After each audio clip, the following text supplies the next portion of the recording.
shoot. I was going to load that that warrior onto the galley. Gosh darn it. Back to the last save. Okay, so basically I'm going to repeat all that stuff. But the thing I was mean to with this galley, mess that up, is load this warrior. I'm going to want to send it along. So as this gets approaches and I have something else that can guard this clam boat, galley can go and deal with settlers and stuff. Though, I won't risk a warrior at sea.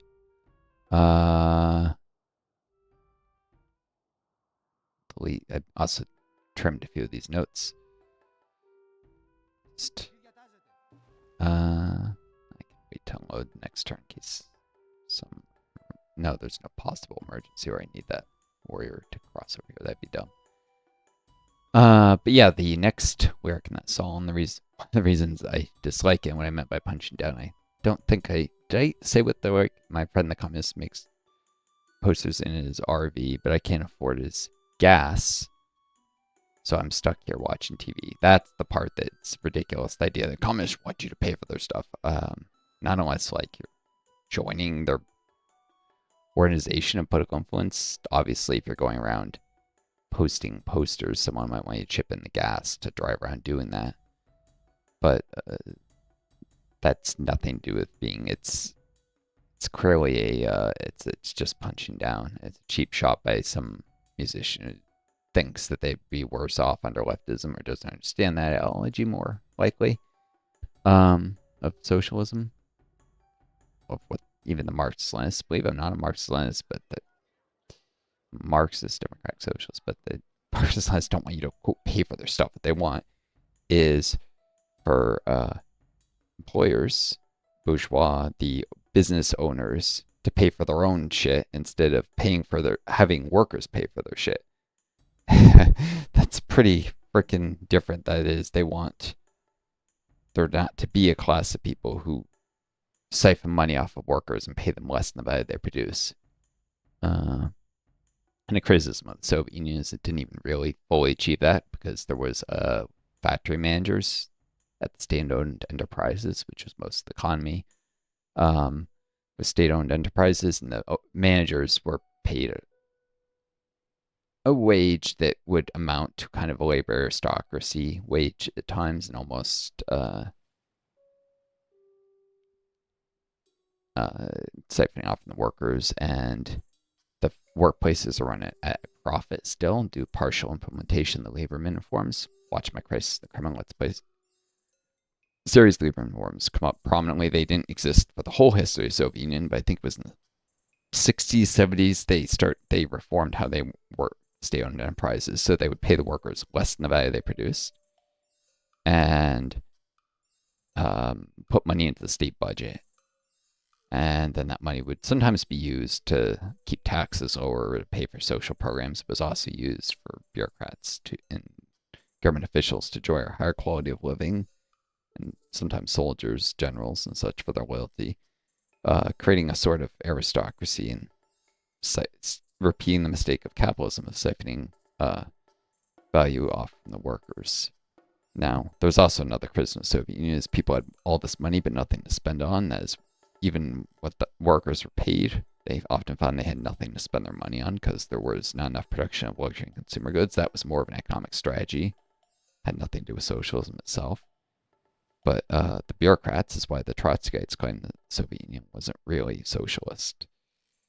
It was an imperfect implementation of it, and the labor reforms should have been ignored entirely, which you can do in the Crisis of the Kremlin series, although it makes the production of luxury goods even worse. It reduces your economic competitiveness in the long run. Because if you're not exploiting underpaying workers, it's hard to export goods to other countries that are. Exploitation tends to lead to overproduction of goods, which is something capitalism has a constant problem with, to undervaluing of labor and insufficient automation, which there's this British economist and Marxist who talks about it. He does an analysis of how the Lieberman reforms led to not enough investment in machinery automation in the Soviet Union, which had chronic labor shortages, so they weren't automating enough, even though they were investing more in automation than the United States. But the U.S., for various reasons, including geographic location near Latin America and historical dominance and propaganda victories, and the fact that it was a wealthier country that had historical advantages, like it had started with 13 times the GDP per capita the Soviet Union had. Like, I mean, let me rephrase that. When the Soviet Union formed, the U.S. had 13 times the GDP per capita. So the Soviets had 1/13 of what the U.S. was at that point in its history. So the U.S. enjoyed abundant immigration, so it would have probably had labor shortages like we're having today, if not for large numbers of immigrants. In fact, Trump making people afraid to come to the United States as immigrants is part of why there's a labor shortage in the U.S. And the other part is long COVID and 3 million people being removed from the workforce by being too sick to work. And no effort being made to develop treatments or cures, really. Some scientists are getting very frustrated with that lack of effort, investment in cure. The estimated price tag for it is $2 trillion, which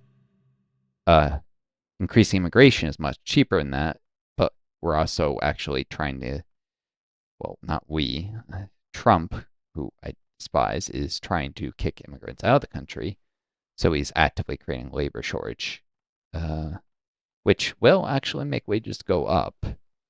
But and it's that and the tariff stuff, although the tariffs, wages go up, but prices go up too, perhaps even more with the tariffs. And kicking immigrants out will cause wages to go up, but also hurt the GDP growth rate. So when current wages go up, but future wages won't be as high as they might have been. Because there's what's known as the complementarity effect of immigrants. On the bright side, the U.S. has a housing shortage. Immigrants do not help with that. People say, oh, they work in construction. But the limiting factor in housing construction is not the availability of construction workers, although there are sometimes, quote, shortages. That's just the developers can't pay as low wages as they would like. They would like there to be an even more of an overabundance of construction workers so they can pay them worse, work them harder, ignore workplace injuries more, etc.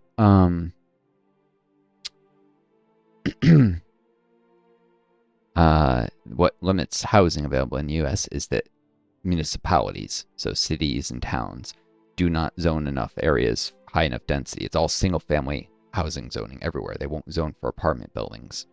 And we've reached the land limits of being able to just do suburban sprawl everywhere. We're running out of space to do that. And certain in areas where there are jobs. I mean, you could do it out in like the middle of nowhere in the Midwest, but there's no jobs there. To do it, around like New York City, Boston, Seattle, we're out of room for suburban sprawl, except for like national parks, which are starting to be intruded on. So,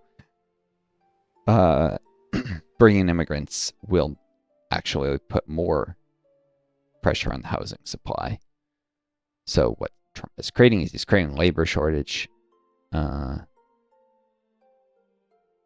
and he's creating high prices because trade restrictions and hurting the economies of allies. Although the U.S. is a global empire, so I really, really, really don't mind hurting the economies of, quote, allies so that they don't want to be vassal states of the U.S. anymore because it's not economically beneficial. So they're not really allies, they're vassals. Because, the global empire needs to fall apart. It needs to collapse. It's done incredibly brutal things like genocides and coups and regime changes all around the world. And the U.S. needs to mind its own business. Not necessarily be isolationist, but be a country that doesn't go invading everyone, that mostly sticks to its borders and, works with the UN to send peacekeeping missions now and then. Like actual peacekeeping, not like the Korean War nonsense that was disguised as a peacekeeping mission and could never have happened if the Soviet Union wasn't boycotting the UN Security Council at the time because China was illegally being denied its seat in the Security Council. And that allowed the U.S. to basically invade North Korea under the auspices of the UN, even though the whole war was started by South Korea, which was sending armed military expeditions into North Korea, undeclared. So the South Koreans were waging an undeclared war against North Korea, and North Korea had it. And I mean, it was a low-level war. It was minor skirmishes and stuff, and they'd had it with this. They also despised South Korea because it was a U.S. puppet state and a continuation of the fascist occupation government that had ruled Korea during World War II.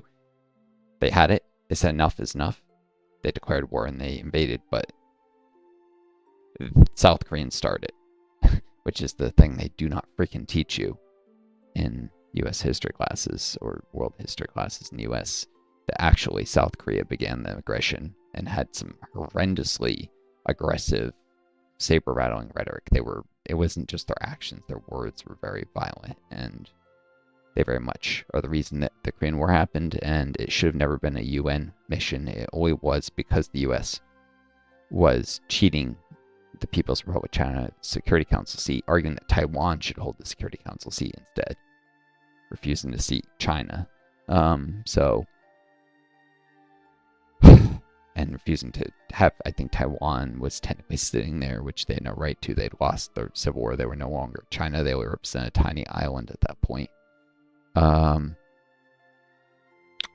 So, yeah. And then the U.S. committed an air war that the leading English language expert in the Korean War says was a genocide against North Korea. Firebombing entire cities to the ground. It was horrific. Worse than what the U.S. did to Japan during World War II in terms of firebombing cities and nuking cities. The casualties of even the nukes were far less than the casualties in North Korean cities during the Korean War air bombing campaign. Although nuclear attacks have a special evil because they do raise the prospects of bigger bombs and actually wiping out humanity.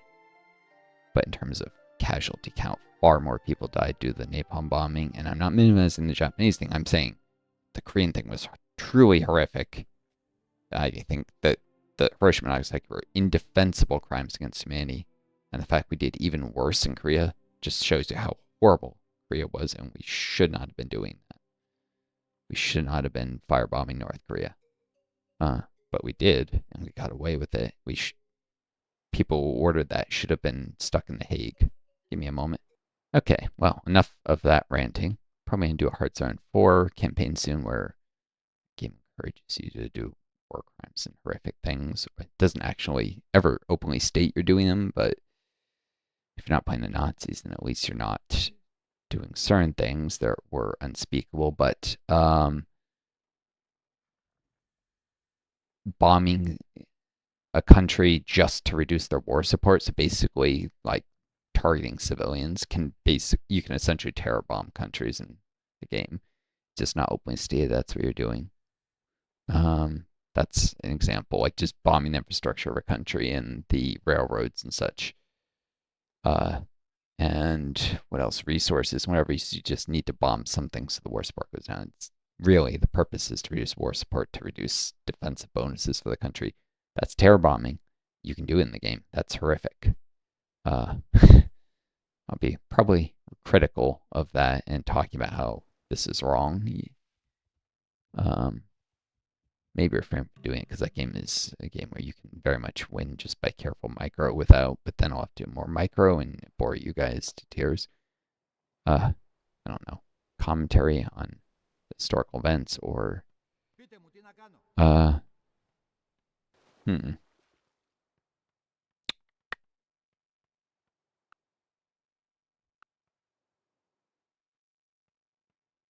bring the warrior there. Why is the galley here? Give me a moment. Oh yeah, I forgot to load the scout earlier when the galley departed, when it was out of moves.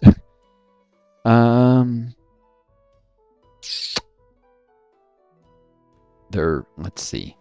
It's gonna be another turn till this one's in position for the scout to even get on board. This next turn, this can go here. I want maybe to put a galley here, which means maybe I let it go there and there. When we get here.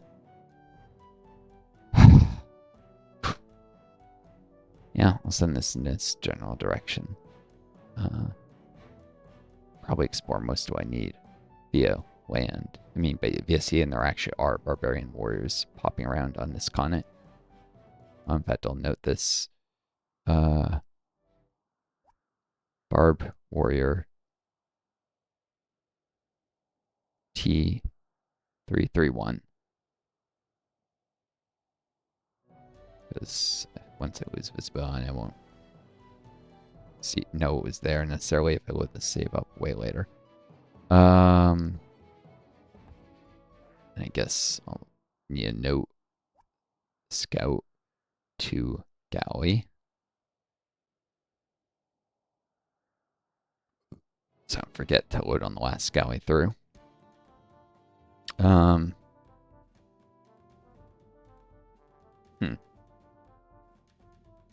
Yep, Russian galleys north here. Explore. Still haven't even sent one to the northwest there, which is the first one there we'll do, and the other back up because there is a barbarian galley running around somewhere there. Could sink the other one. Alright. Do a little off-camera planning of the next turn, but I hope you all enjoyed this video. Take care of each other, be kind to yourselves. I guess this will be 2 videos now. I'll have to cut it. And may always find a guiding star to lead you home. Until next time, it's Northstar. I do. Best luck to you all.